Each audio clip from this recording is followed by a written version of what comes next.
तो आइए सुनते हैं इस वीडियो में बृहस्पतिवार व्रत की कथा। भारतवर्ष में एक प्रतापी और दानी राजा राज्य करता था।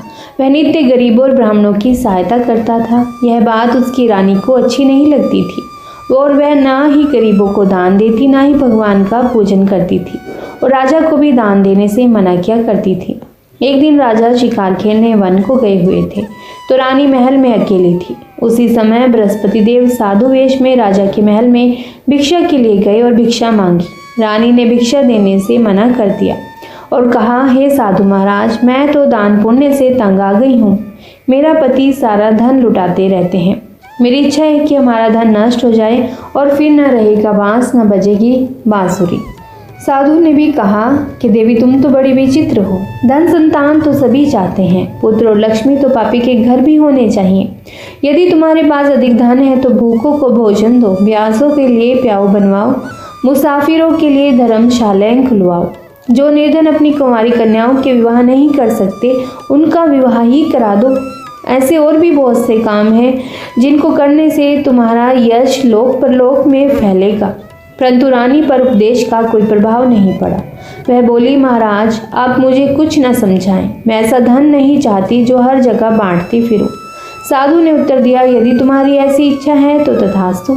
तुम ऐसा करना कि बृहस्पतिवार को घर लीप कर पीली मिट्टी से अपना सिर धोकर स्नान करना, भट्टी चढ़ाकर कपड़े धोना। ऐसा करने से आपका सारा धन नष्ट हो जाएगा। इतना कहकर वह साधु महाराज वहां से आलोप हो गए। साधु के अनुसार कई बातों को पूरा करते हुए रानी को केवल 3 ही बृहस्पतिवार बीते थे कि उसकी समस्त धन संपत्ति नष्ट हो गई। भोजन के लिए राजा का परिवार तरसने लगा। तब एक दिन राजा ने रानी से कहा कि हे रानी, तुम यहीं रहो, मैं दूसरे देश को जाता हूँ, क्योंकि यहाँ पर सभी लोग मुझे जानते हैं, इसीलिए मैं कोई छोटा कार्य भी नहीं कर सकता। ऐसा कहकर राजा प्रदेश चला गया। वहाँ वह जंगल से लकड़ी काट कर लाता और शहर में बेचता। इस तरह वह अपना जीवन व्यतीत करने लगा। इधर राजा के प्रदेश जाते ही रानी और दासी दुखी रहने लगी। एक बार जब रानी और दासी को 7 दिन तक भोजन के बिना रहना पड़ा तो रानी ने अपनी दासी से कहा, हे दासी, पास ही के नगर में मेरी बहन रहती है, वह बड़ी धनवान है, तो उसके पास जा और कुछ ले आ ताकि थोड़ी बहुत गुजर बसर हो सके। दासी रानी की बहन के पास गई। उस दिन भी गुरुवार था और रानी की बहन उस समय बृहस्पतिवार व्रत की कथा सुन रही थी। दासी ने रानी की बहन को अपनी रानी का संदेश तो दे दिया, लेकिन रानी की बड़ी बहन ने कोई उत्तर नहीं दिया, क्योंकि वह बृहस्पतिवार व्रत की कथा सुन रही थी। जब दासी को रानी की बहन से कोई उत्तर नहीं मिला तो वह बहुत दुखी हुई। उसे क्रोध भी आया। दासी ने वापस आकर रानी को सारी बात बता दी। सुनकर रानी ने अपने भाग्य को कोसा। उधर रानी की बहन ने सोचा कि मेरी बहन की दासी आई थी, परंतु मैं उससे कुछ भी नहीं बोली, इससे वह बहुत दुखी हुई होगी। कथा सुनकर और पूजन समाप्त करके वह अपनी बहन के घर आई और कहने लगी, हे बहन, मैं बृहस्पतिवार का व्रत कर रही थी। तुम्हारी दासी मेरे घर आई थी, परंतु जब तक कथा होती तब तक ना तो उठते हैं और ना ही बोलते हैं, इसीलिए मैं ना बोली, ना ही मैंने कुछ किया। तो कहो दासी क्यों गई थी? रानी बोली, बहन, तुमसे क्या छुपाऊं, हमारे घर में खाने तक को अनाज नहीं था। ऐसा कहते कहते रानी की आंखें भर आई। उसने दासी समेत पिछले 7 दिनों से भूखे रहने तक की बात अपनी बहन को विस्तार पूर्वक सुना दी। रानी की बहन बोली, देखो बहन, भगवान बृहस्पति देव सबकी मनोकामना को पूर्ण करते हैं। देखो, शायद तुम्हारे घर में अनाज रखा हो। पहले तो रानी को विश्वास नहीं हुआ, पर बहन के आग्रह करने पर उसने अपनी दासी को अंदर भेजा तो उसे सचमुच अनाज से भरा एक घड़ा मिल गया। यह देखकर दासी को बड़ी हैरानी हुई। दासी रानी से कहने लगी, हे रानी, जब हमको भोजन नहीं मिलता तो हम व्रत ही तो करते हैं, इसलिए क्यों ना इनसे व्रत और कथा की विधि पूछ ली जाए ताकि हम भी व्रत कर सकें। तब रानी ने अपनी बहन से बृहस्पतिवार व्रत के बारे में पूछा। उसकी बहन ने बताया, बृहस्पतिवार के व्रत में चने की दाल और मुनक्का से विष्णु भगवान का केले की जड़ में पूजन करें और दीपक जलाएं, व्रत कथा सुने और पीला भोजन ही करें। इससे बृहस्पति देव प्रसन्न होते हैं। व्रत और पूजन विधि बताकर रानी की बहन अपने घर को लौट आई। 7 दिन के बाद जब गुरुवार आया तो रानी और दासी ने व्रत रखा। गुड़साल में जाकर चना और गुड़ लेकर आई। फिर उसने केले की जड़ तथा विष्णु भगवान का पूजन किया। अब पीला भोजन कहाँ से आए, इस बात को लेकर दोनों बहुत दुखी थे। क्योंकि उन्होंने व्रत रखा था, इसीलिए बृहस्पति देव उनसे प्रसन्न थे। इसीलिए वे एक साधारण व्यक्ति का रूप धारण कर 2 थालों में सुंदर पीला भोजन दासी को दे गए। भोजन पाकर दासी प्रसन्न हुई और फिर रानी के साथ मिलकर भोजन ग्रहण किया।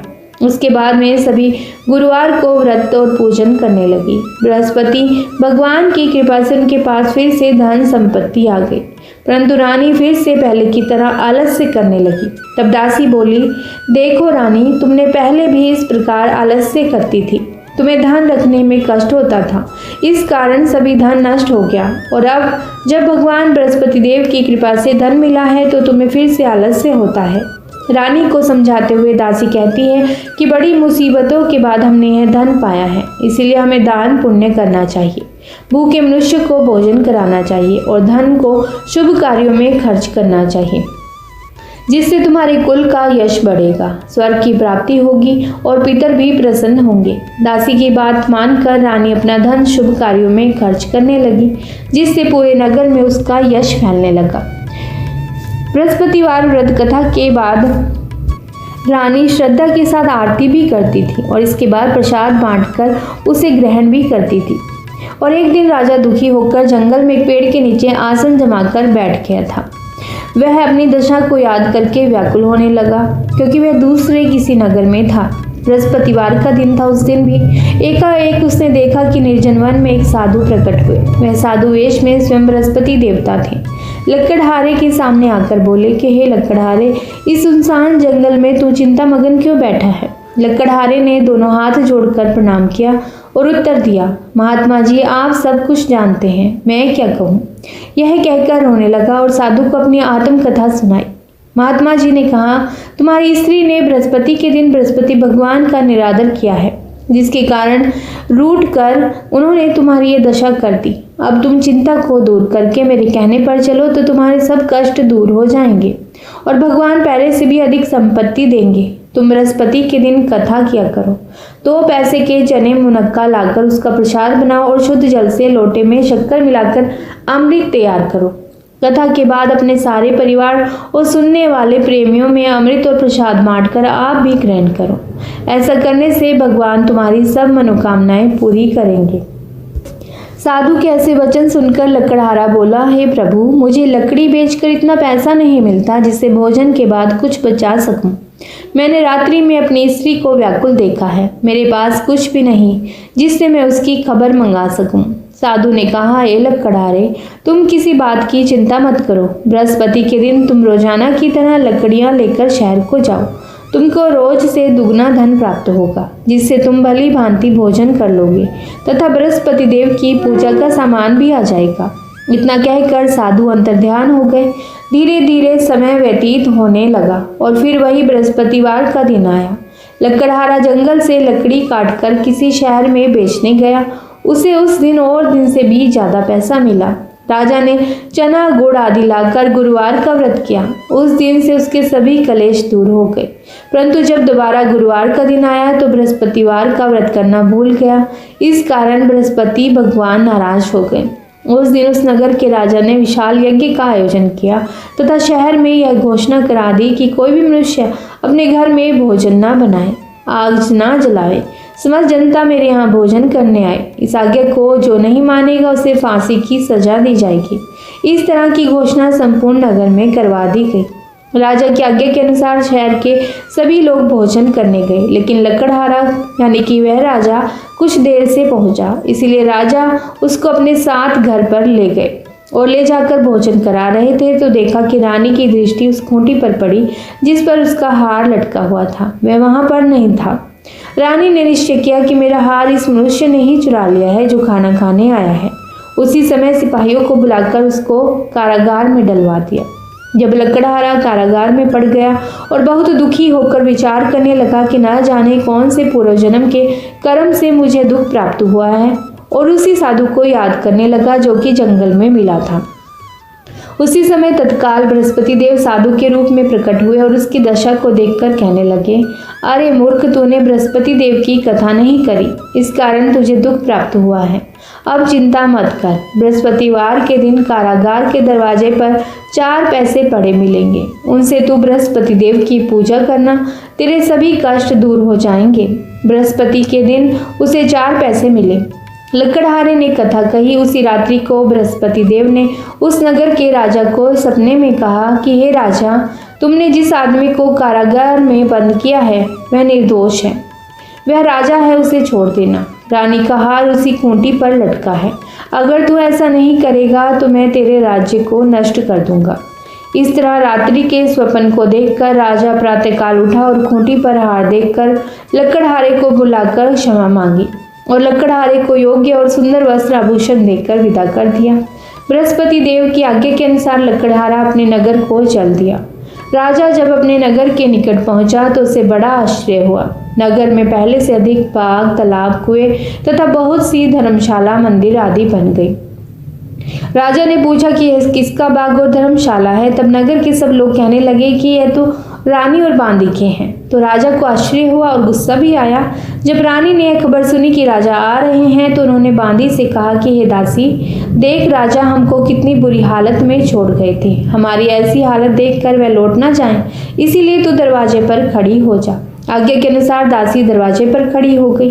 राजा आए तो उन्हें अपने साथ लिवा लाई। तब राजा ने क्रोध करके अपनी रानी से पूछा कि यह धन तुम्हें कैसे प्राप्त हुआ है। तब उन्होंने कहा कि हमें सब धन बृहस्पति देव की कृपा से प्राप्त हुआ है, उनके व्रत के प्रभाव से प्राप्त हुआ है। राजा ने निश्चय किया कि 7 रोज बाद तो सभी बृहस्पति देव का पूजन करते हैं, परंतु मैं प्रतिदिन दिन में 3 बार कहानी तथा रोज व्रत किया करूंगा। अब हर समय राजा के दुपट्टे में चने की दाल बंधी रहती तथा दिन में 3 बार कहानी कहता। एक रोज राजा ने विचार किया कि चलो अपनी बहन के यहाँ हो आए। इस तरह निश्चय कर राजा घोड़े पर सवार होकर अपनी बहन के यहाँ को चलने लगे। मार्ग में उन्हें देखा कि कुछ आदमी एक मुर्दे को लेकर जा रहे हैं। उन्होंने रोक कर कहा कि अरे भाइयों, मेरी बृहस्पति देव की कथा सुन लो। वे बोले, लो हमारा तो आदमी मर गया है, इसको अपनी कथा की पड़ी है। परंतु कुछ आदमी बोले, अच्छा कहो, हम तुम्हारी कथा भी सुनेंगे। राजा ने दाल निकाली और जब कथा आदि हुई तो मुर्दा हिलने लगा और जब कथा समाप्त हो गई तो राम राम करके वह मुर्दा उठकर खड़ा हो गया। आगे मार्ग में उसे किसान खेत में हल चलाता मिला। राजा ने उसे देखा और उससे बोले, अरे भैया, तुम मेरी बृहस्पतिवार की कथा सुन लो। किसान बोला, जब तक मैं तेरी कथा सुनूंगा तब तक 4 हरैया जोत लूंगा। जा अपनी कथा किसी और को सुनाना। इस तरह राजा आगे चलने लगा। राजा के हटते ही बैल पछाड़ कर खाकर गिर गए और किसान के पेट में भी बड़े जोरों का दर्द भी होने लगा। उस समय उसकी माँ खाना लेकर आई थी। उसने जब यह देखा तो अपने पुत्र से सब हाल पूछा और बेटे ने सभी हाल कह दिया। तो बुढ़िया माँ दौड़ी दौड़ी उस घुड़सवार के पास गई। उनसे बोली कि मैं तेरी कथा सुनूंगी, तो अपनी कथा मेरे खेत पर चलकर ही कहना। राजा ने बुढ़िया के खेत पर जाकर कथा कही, जिसके सुनते ही वह बैल उठ खड़े हुए और किसान के पेट का दर्द भी बंद हो गया। राजा अपनी बहन के घर पहुंचा। बहन ने भाई की खूब मेहमानी की। दूसरे रोज प्रातःकाल राजा जागा तो वह देखने लगा कि सब लोग भोजन कर रहे हैं।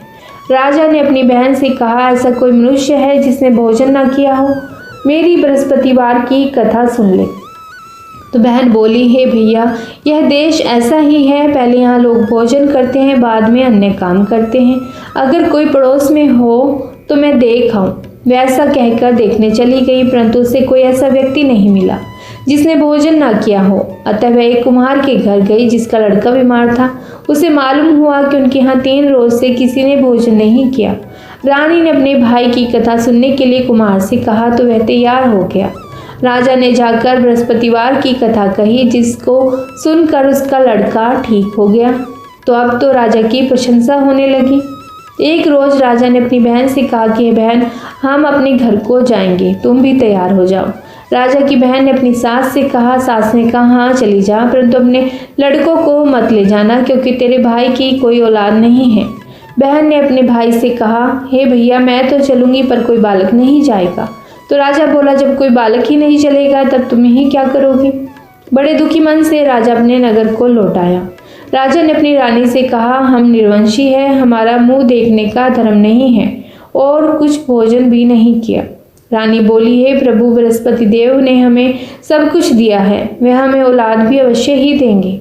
उसी रात को बृहस्पति देव ने राजा से स्वप्न में कहा, राजा उठ, सभी सोच त्याग दे, तेरी रानी गर्भ से है। राजा की आवाज़ सुनकर वह बहुत खुश हुआ। 9वें महीने में उसके गर्भ से एक सुंदर पुत्र पैदा हुआ। तब राजा बोला, हे रानी, स्त्री बिना भोजन के रह सकती है पर बिना कहे नहीं रह सकती। जब मेरी बहन आए तो तुम उससे कुछ मत कहना। रानी ने सुनकर हाँ कर दी। अब राजा की बहन ने यह शुभ समाचार सुना तो वह बहुत खुश हुई तथा बधाई लेकर अपने भाई के यहाँ आई। तब रानी ने कहा, घोड़ा चढ़कर तो नहीं आई, गधा चढ़ी आई। राजा की बहन बोली, भाभी, मैं इस प्रकार न कहती तो तुम्हें औलाद कैसे मिलती। बृहस्पति देव ऐसे ही हैं जैसी जिसके मन में कामनाएं हों सभी को पूर्ण करते हैं। जो सद्भावना पूर्वक बृहस्पतिवार का व्रत करता है और कथा पढ़ता है या फिर सुनता है, दूसरों को सुनाता है, बृहस्पति देव उसकी सभी मनोकामनाएं पूर्ण करते हैं। भगवान बृहस्पति देव उसकी सदैव रक्षा करते हैं। संसार में जो भी मनुष्य सद्भावना से भगवान जी का पूजन व्रत सच्चे हृदय से करते हैं, उनकी सभी मनोकामनाएं पूर्ण होती हैं। जैसे सच्ची भावना से रानी और राजा ने उनकी कथा का गुणगान किया तो उनकी सभी इच्छाएं बृहस्पति देव जी ने पूर्ण की थी। इसीलिए पूर्ण कथा सुनने के बाद प्रसाद लेकर जाना चाहिए। हृदय से उसका मनन करते हुए जयकारा बोलना चाहिए। तो बोलिए बृहस्पति देव की जय, भगवान विष्णु की जय। आइए सुनते हैं बृहस्पति देव की दूसरी कथा।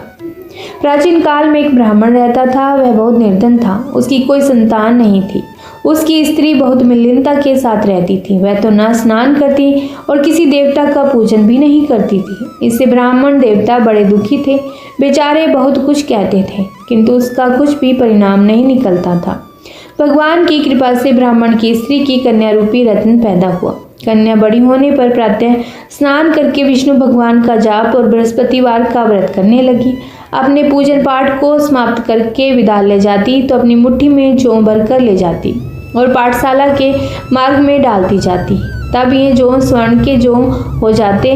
लौटते समय उनको बीनकर घर ले आती थी।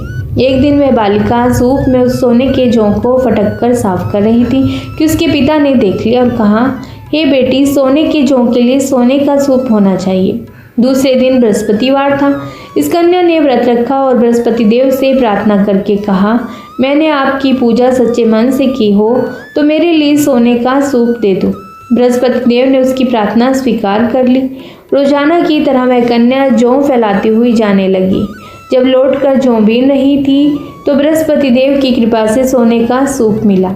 उसे वह घर ले आई और उसमें जौ साफ करने लगी, परंतु उसकी माँ का वही ढंग रहा। एक दिन की बात है, वह कन्या सोने के सूप में जौ साफ कर रही थी। उस समय उस शहर का राजपुत्र वहां से होकर निकला। इस कन्या के रूप और कार्य को देखकर मोहित हो गया और अपने घर आकर भोजन तथा अन्न जल त्याग कर उदास होकर लेट गया। राजा को इस बात का पता लगा तो अपने प्रधानमंत्री के साथ उसके पास आए और बोले, हे बेटा, तुम्हें किस बात का कष्ट है? किसी ने अपमान किया है अथवा और कारण हो तो कहो, मैं वही कार्य करूंगा जिससे तुम्हें प्रसन्नता हो। अपने पिता की राजकुमार ने बातें सुनी तो वह बोले, मुझे आपकी कृपा से किसी बात का दुख नहीं है। किसी ने मेरा अपमान नहीं किया, परंतु मैं उस लड़की से विवाह करना चाहता हूँ जो सोने के सूप में जौ साफ कर रही थी। यह सुनकर राजा आश्चर्य में पड़ गया और बोला, हे बेटा, इस तरह की कन्या का पता तुम ही लगाओ, मैं उसके साथ तेरा विवाह अवश्य ही करवा दूंगा। राजकुमार ने उस लड़की के घर का पता बतलाया। तब मंत्री उस लड़की के घर गए और ब्राह्मण देवता को सभी हाल बतलाया। ब्राह्मण देवता राजकुमार के साथ अपनी कन्या का विवाह करने के लिए तैयार हो गए तथा विधि विधान के अनुसार ब्राह्मण की कन्या का विवाह राजकुमार के साथ हो गया। कन्या के घर से जाते ही पहले की भांति उस ब्राह्मण देवता के घर में गरीबी का निवास हो गया। अब भोजन के लिए भी अन्न बड़ी मुश्किल से मिलता था। एक दिन दुखी होकर ब्राह्मण देवता अपनी पुत्री के पास गए। बेटी ने पिता की दुखी अवस्था को देखा और अपनी माँ का हाल पूछा। तब ब्राह्मण ने सभी हाल कहा। कन्या ने बहुत सा धन देकर अपने पिता को विदा कर दिया। इस तरह ब्राह्मण का कुछ समय सुखपूर्वक व्यतीत हुआ। कुछ दिन बाद फिर वही हाल हो गया। ब्राह्मण फिर अपनी कन्या के यहाँ गया और सारा हाल कहा तो लड़की बोली, हे पिताजी, आप माताजी को यहाँ ले आओ, मैं उसे विधि बता दूंगी जिससे गरीबी दूर हो जाए। वह ब्राह्मण देवता अपनी स्त्री को साथ लेकर पहुँचे तो वह अपनी माँ को समझाने लगी। हे माँ, तुम प्रातःकाल प्रथम स्नान आदि करके विष्णु भगवान का पूजन करो तो सब दरिद्रता दूर हो जाएगी। परंतु उसकी माँ ने एक भी बात नहीं मानी और प्रातः काल उठकर अपनी पुत्री के बच्चों की जूठन को खा लिया। इससे उसकी पुत्री को भी बहुत गुस्सा आया और एक रात को कोठरी से सभी सामान निकाल दिया और अपनी माँ को उसमें बंद कर दिया। प्रातः काल उसे निकाला और स्नान आदि करा के पाठ करवाया तो उसकी माँ की बुद्धि ठीक हो गई और फिर प्रत्येक बृहस्पतिवार को व्रत रखने लगी। इस व्रत के प्रभाव से उसके माँ बाप बहुत ही धनवान और पुत्रवान हो गए और बृहस्पति जी के प्रभाव से इस लोक के सुख भोग कर स्वर्ग को प्राप्त हुए। तो सब बोलिए विष्णु भगवान की जय, बोलिए बृहस्पति देव की जय। ओम नमो नारायण। हमारे हिंदू धर्म में बृहस्पति देव को सभी देवताओं का गुरु माना जाता है। गुरुवार के व्रत में बृहस्पति देव की आरती करने का विधान भी माना जाता है। तो आइए बृहस्पति देव की आरती करते हैं। ओम जय बृहस्पति देवा, ओम जय बृहस्पति देवा, छिन छिन भोग लगाऊं, छिन छिन भोग लगाऊं, कदली फल मेवा। ओम जय बृहस्पति देवा, ओम जय बृहस्पति देवा, तुम पूरन परमात्मा, तुम अंतर्यामी प्रभु, तुम अंतर्यामी, जगत पिता जगदीश्वर, जगत पिता जगदीश्वर, तुम सबके स्वामी। ओम जय बृहस्पति देवा, जय बृहस्पति देवा, चरणामृत निज निर्मल, सब बातक हरता प्रभु, सब बातक हरता, सकल मनोरथ दायक, सकल मनोरथ दायक, कृपा करो भरता। ओम जय बृहस्पति देवा, जय बृहस्पति देवा, तन मन धन अर्पण कर, जो जन शरण पड़े प्रभु, जो जन शरण पड़े प्रभु, प्रकट तब होकर, प्रभु प्रकट तब होकर, आकर द्वार खड़े। ओम जय बृहस्पति देवा, जय बृहस्पति देवा, दीन दयाल दयानिधि, भक्तन हितकारी प्रभु, भक्तन हितकारी, पाप दोष सब हरता, पाप दोष सब हरता, भव बंधन हारी। ओम जय बृहस्पति देवा, जय बृहस्पति देवा, सकल मनोरथ दायक, सब संशय हारो प्रभु, सब संशय हारो, विषय विकार मिटाओ, विषय विकार मिटाओ, संतन सुखकारी। ओम जय बृहस्पति देवा, प्रभु जय बृहस्पति देवा, जो कोई आरती तेरी प्रेम सहित गावे प्रभु, प्रेम सहित गावे, जेठानंद आनंद कर, जेठानंद आनंद कर, सो निश्चय पावे। ओम जय बृहस्पति देवा, प्रभु जय बृहस्पति देवा। सब बोलो विष्णु भगवान की जय। विष्णु आपकी हर मनोकामना पूर्ण करें। संकल्पित व्रत पूरे करना जितना जरूरी है उतना ही जरूरी है व्रत का सही से उद्यापन। इस वीडियो में हम आपको गुरुवार व्रत उद्यापन की सामग्री और उद्यापन की पूर्ण विधि बताएंगे। आपके द्वारा संकल्प लिए हुए व्रत जब आप कर लेते हैं तो अंतिम व्रत की पूजा ही व्रत का उद्यापन कहलाती है। मान लीजिए आपने 11 बृहस्पतिवार का संकल्प लिया था तो 12वें बृहस्पतिवार की व्रत पूजा ही व्रत का उद्यापन कहलाती है। इस अंतिम पूजा को पूर्ण विधि विधान से करके हम भगवान से अपनी मनोकामना पूर्ण होने की प्रार्थना करते हैं और जाने अनजाने में अगर हमसे व्रत के दौरान कोई गलती हो गई हो तो उसकी क्षमा याचना भी करते हैं। बृहस्पतिवार व्रत के उद्यापन की पूजा में बैठने से पहले आपको कुछ सामग्री चाहिए। वह सामग्री आपको दान में देनी होती है। तो ये सामग्री ऐसे है। सबसे पहले भगवान बृहस्पति, भगवान विष्णु, माता लक्ष्मी और गणेश जी की मूर्ति या फोटो। दूसरा है केले का पेड़। ये दान में ना दें या फिर मंदिर में होना ज़रूरी है, क्योंकि मंदिर में आप पूजा करेंगे। केले का पेड़ वैसे भी मंदिर में ही लगाना चाहिए, घर पे नहीं लगाते। और दान करने के लिए जो चीज़ दान करने के लिए है वह यह है: 1.25 किलो चने की दाल, 1.25 किलो गुड़, 1.25 मीटर पीला कपड़ा, 1.25 किलो या 1.25 दर्जन केले, और साथ में दक्षिणा जरूर होती है। मुनक्का, 2 सबूत सुपारी, केले, थोड़ी भीगी हुई चने की दाल, बेसन से बनी हुई कोई भी पीली मिठाई जैसे कि बेसन के लड्डू, ये पूजा के लिए है।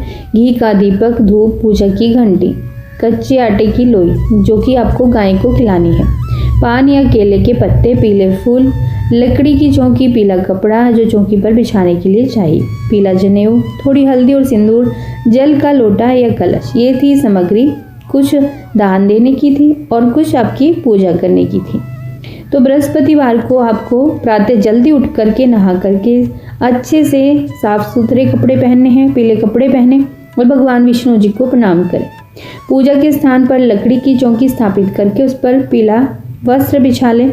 अगर आपके घर में केले का पेड़ नहीं है, वैसे तो घर में लगाना ही नहीं चाहिए, तो केले का पौधा गमले में ले आएं।